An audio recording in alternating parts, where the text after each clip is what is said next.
अब महाराष्ट्र की राजनीति में भारतीय जनता पार्टी के मुकाबले एकनाथ शिंदे मजबूत होने वाले हैं।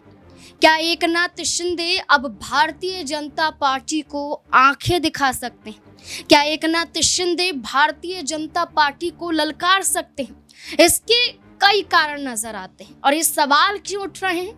इससे पहले अगर हम एकनाथ शिंदे को लेकर चर्चा करें तो चर्चा पहले महाराष्ट्र में दलों के पास कितने सांसदों की संख्या है इसके आधार पर भी कर लेते हैं।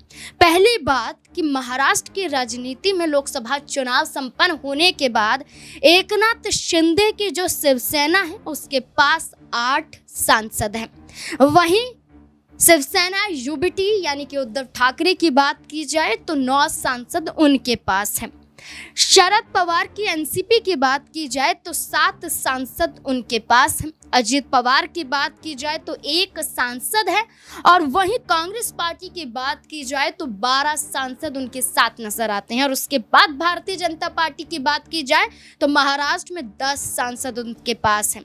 लेकिन अब एकनाथ शिंदे की ताकत किस आधार पर बढ़ रही है? वो इस आधार पर कि उद्धव ठाकरे गुट से लगभग 6 से 7 सांसद बागी होने वाले हैं, एकनाथ शिंदे गुट में शामिल होने वाले हैं और एकनाथ शिंदे के पास पहले से ही 8 सांसदों का वो मजबूती है और इसी के साथ साथ उद्धव ठाकरे के 6 से 7 सांसदों का उनकी पार्टी में चले जाना तो भारतीय जनता पार्टी से भी ज़्यादा मजबूत सांसदों के आधार पर एकनाथ शिंदे हो जाएंगे।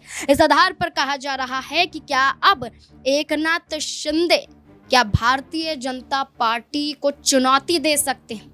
क्या चुनौती एकनाथ शिंदे की बीजेपी पर भारी पड़ती हुई नजर आएगी? क्या एकनाथ शिंदे बीजेपी से अलग होने का विचार बना सकते हैं? क्या राज्य ही नहीं बल्कि केंद्र में भारतीय जनता पार्टी को डगमगा सकते हैं? क्या लगता है आपको एकनाथ शिंदे की पार्टी में उद्धव ठाकरे के सांसदों का पहुंचना जो माना जा रहा है, क्या एकनाथ शिंदे बीजेपी पर हावी होने वाले हैं? राय क्या है आपकी? अपनी राय कमेंट सेक्शन में जरूर दें।